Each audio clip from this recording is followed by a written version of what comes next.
नमस्कार, मी मधुरा. आबालवृद्ध असोत, स्त्री-पुरुष, लहान मुली असो, सर्वांनाच केस सुंदर, दाट, चमकदार, लांब आणि त्यातल्या त्यात काळे असावेत. आणि आजकाल एक समस्या झाली आहे, की लहान वयातच पांढरे केस होऊ लागलेत. असे सर्वांनाच असं काळेभोर केस असावेत वाटतात. पण आजच्या जाहिरातीच्या युगात सौंदर्याचे दंडामुळे आता ही गरज तर सर्वांना झालीच आहे. पण सौंदर्य प्रसाधनाची बाजारपेठ एवढी वाढली आहे, की त्याच वेगाने केसाच्या समस्या पण वाढत चालल्या आहेत. म्हणजे खूप लहान वयातच केस पांढरे व्हायला लागलेत, विरळ व्हायले, टक्कल पडायला लागलेत. माझ्या तेलाची रेमेडी लहानपणीचा एक अनुभव. तेल कसे लावायचे, केव्हा लावायचे, कशा पद्धतीने लावायचे याची सर्व माहिती मी व्हिडिओमध्ये मध्ये दिलेली आहे. तरी सर्व व्हिडिओ शेवटपर्यंत पहा. मी तेलासाठी जे घटक वापरलेले आहेत त्याच्यात कोणते गुणधर्म आहेत याची माहिती मी सविस्तर दिलेली आहे आणि बरीच माहिती मी दिली आहे, त्यामुळे व्हिडिओ शेवटपर्यंत पहा.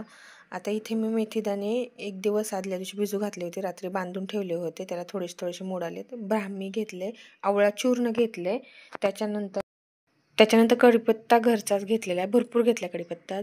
जास्वंदीचे पानं घेतलेत, जास्वंदीचे फुलं भरपूर घेतलेत, त्याबरोबर मी कळ्या पण घेतलेल्या आहेत आणि गुळवेलाचे पाने घेतलेले आहेत. गुळवेल तर माहितीच आहे तुम्हाला किती गुणकारी आहे. आपले शक्तिवर्धक तर आहे, त्यामुळे केसाला पण त्याचा फायदा होतो. लोखंडी पॅन घेतलेला आहे, त्याच्यातले लोह त्या तेलात छान उतरावे म्हणून लोखंडी कढई वापरलेली आहे. लोह हे केसासाठी, शरीरासाठी फायदेशीर असतात. त्यामुळे आता सुरुवातीला मी इथे 250 मिली खोबरेल तेल घेतलेले, पॅराशूटचं तेल घेतलेले. छान त्याला गरम होऊ दिले चांगलं. त्याच्यानंतर मी मेथीदाणे घेतलेत. आता मेथीदाण्याचे गुणधर्म काय असतात ते सांगते. मेथीदाण्यामध्ये भरपूर प्रमाणात पोटॅशियम, विटॅमिन्स असतात, त्यामुळे केस गळती कमी होते. न भिजवताही आपण तेलामध्ये टाकले तरी चालेल, पण मी भिजवले होते.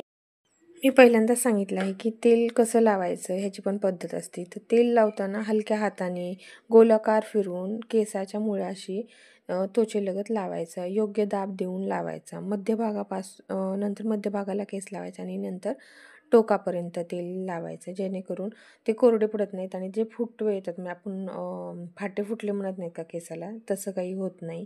त्यामुळे योग्य काळजीने आणि छान असं हलक्या हाताने मालिश करून तेल लावायचं असतं.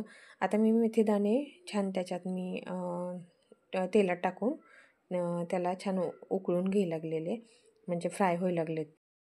गुळवेलाचे मी पानाचे तुकडे करून टाकणार आहे, मिक्सरवर बारीक केले नाही, कारण त्यातले गुणधर्म जाऊन हाताने तुकडे करून टाकणार आहे. जास्वंदाचे पाण्याचे पण तुकडे करणार आहे. त्याच्यानंतर मी कढीपत्ता भरपूर घेतलेला आहे. कढीपत्त्यात तर खूप गुणधर्म येतं केस वाढीसाठी.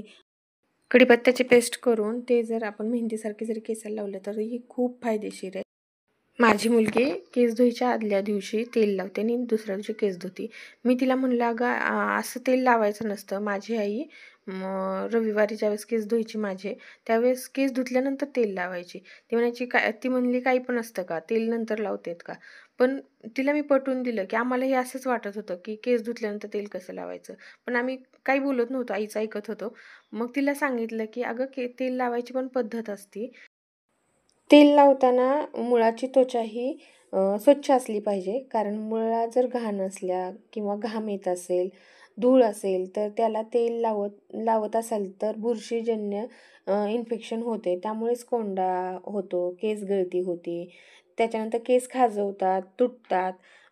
म्हणून तेल लावायच्या आधी केस धुवायचे आणि नंतर तेल लावायचं, ही योग्य पद्धत आहे. हे नंतर मला पण कळाले की हे बरोबर आहे. त्यावेळेस आम्हाला पण वाटायचं आई नंतर तेल लावते, मग असे सुटसुटीत केस होत नाहीत, ते चिप्प वाटतात. मग 8 दिवस मग आम्हाला तेल लावत नव्हती आई, एकदाच लावायचे. 2-3 दिवस भरपूर तेल असायचं, चिप्प असायचं, नंतर हळूहळू ते कमी होत जायचं.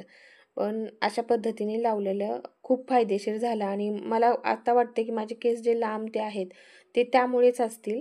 म्हणून मी मग माझ्या मुलीला असं सांगितल्यानंतर तिला ते पटलं. जास्वंदामध्ये अमायनो ॲसिड असते, हे केसाच्या वाढीसाठी खूप गुणकारी आहे.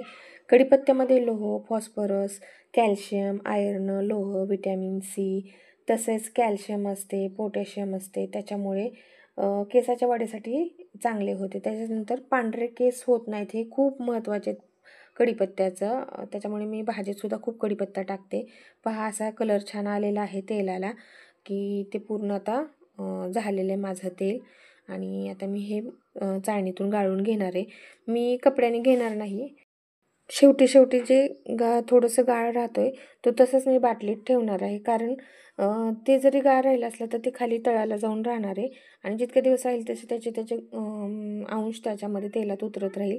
त्यामुळे तो मी गाळून कपड्याने घेणार नाही. अशा प्रकारे मी गाळून घेतलेले आणि छान असं तेल झालेलं आहे. हे आता मला 15-20 दिवस तर नक्कीच जाईल. आपण याच्यामध्ये आवळा पण टाकलेला आहे.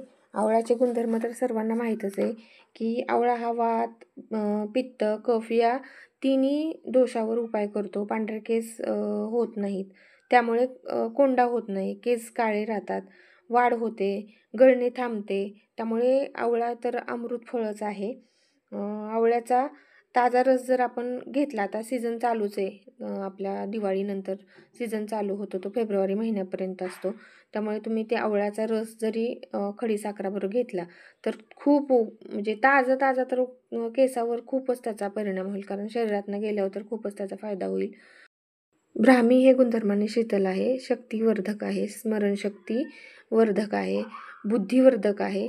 त्याच्यानंतर सौंदर्य प्रसाधनात त्याचा वापर करतात. त्यामुळे जेवढे आपण घटक वापरले ते खूप उपयोगी आहेत. केसासाठी तर खूप उपयोगी आहेत. माझी जर रेमेडी केसाची तुम्हाला आवडली असेल, हे तेल आवडलं असेल तर करून पहा आणि तुमचेही वाढतील, पांढरे केस होणार नाही. माझ्या चॅनलला लाईक 5-6 महिन्यात तुम्हाला हे तेल वापरावं लागेल. माझ्या चॅनलला लाईक करा, शेअर करा, सबस्क्राईब करा, करून पहा. धन्यवाद.